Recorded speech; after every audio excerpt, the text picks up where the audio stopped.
L'Europe abrite 95% de la population d'un magnifique rapace, au vol extraordinairement agile et acrobatique, le Milan royal. Depuis la seconde moitié du XXe siècle, l'espèce a connu un déclin inquiétant et a disparu de vastes zones du continent. La persécution directe a joué un rôle crucial dans son déclin, mais d'autres menaces compromettent également sa conservation. Elles ont toutes la même cause, l'homme. L'utilisation de morceaux empoisonnés est l'une des plus redoutables. Un crime horrible qui affecte le Milan royal et d'autres espèces, qui, en se nourrissant d'animaux morts, ont un rôle écologique important car elles évitent la propagation des maladies.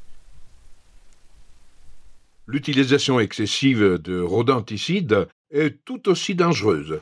Destinés aux rongeurs pour éviter d'endommager les cultures, ils tuent également les oiseaux de proie qui sont les contrôleurs naturels de ces animaux.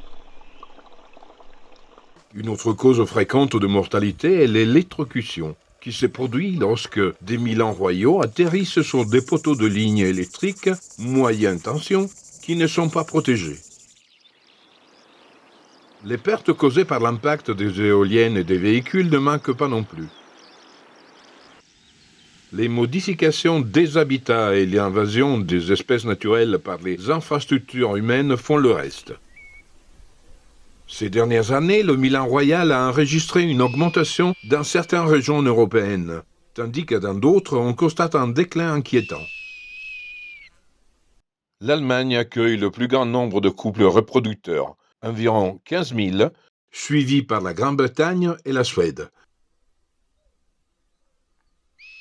En Italie, le Milan royal est considéré comme une espèce vulnérable, car il niche avec un nombre limité de couples, environ 500, et sa répartition est concentrée dans quelques régions du sud. La Basilicate est son fief, mais les Abruzzes en accueillent également bon nombre. Dans les zones où le Milan royal a disparu, mais où les conditions environnementales sont favorables, et où la persécution directe n'est plus aussi effrayante qu'autrefois, le retour de cette espèce perdue est possible.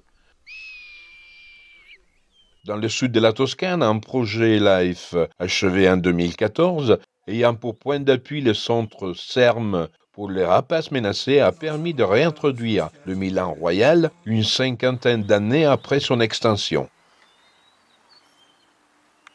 La nouvelle population, désormais en constante expansion, est constituée d'une centaine de jeunes originaires de Corse et de Suisse. Un programme de réintroduction similaire est en cours dans le parc national de l'Aspromonte grâce au projet Life Milvus. Coordonné par l'autorité du parc et cofinancé par l'Union européenne, le projet vise à ramener le magnifique Milan royal dans le ciel de Calabre, d'où il avait disparu il y a des décennies. Le Life Milvus permet de mener des actions en faveur de l'espèce également dans une autre région européenne, la Corse, qui abrite plus de 1000 couples situés principalement dans la partie nord-ouest de l'île, en Balagne et autour d'Ajaccio. Malgré ces chiffres encourageants, certains facteurs de menace demeurent. C'est pourquoi l'association Conservatoire d'espaces naturels de Corse, CEN Corse, surveille l'état de la population et mène des interventions pour atténuer les risques d'incendie dans les zones de nidification et promouvoir de bonnes pratiques de gestion dans les milieux fréquentés par l'espèce.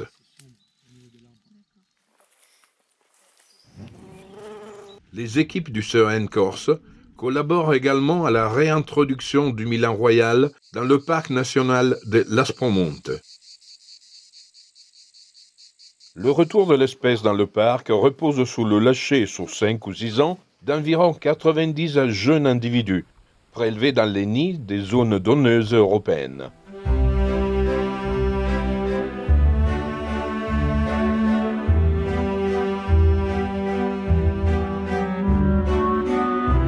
La première sortie a lieu en 2023 grâce à la collaboration de diverses autorités et institutions suisses.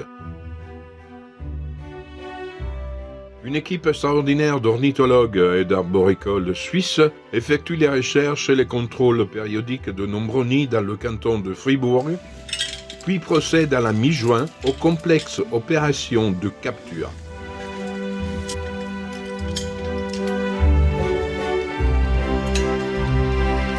Huit poussins, âgés de 4 à 5 semaines, sont transférés au Muséum d'histoire naturelle de Fribourg et équipés de puces électroniques et d'anneaux d'identification colorés.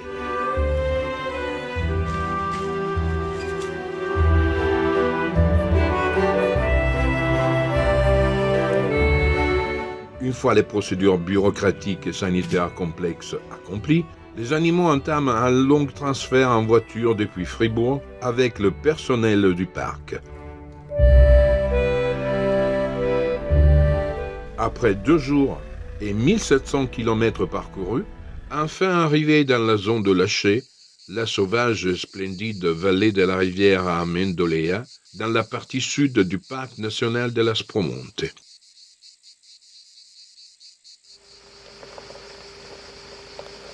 Mais pour voler librement, il est encore tôt.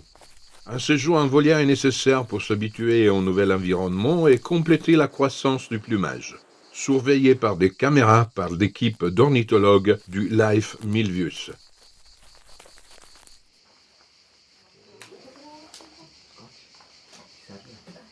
Fin juillet, les rapaces sont équipés d'anneaux métalliques et de petits émetteurs GPS pesant 20 grammes. Ces dispositifs permettront un contrôle constant de leur position et de leurs mouvements.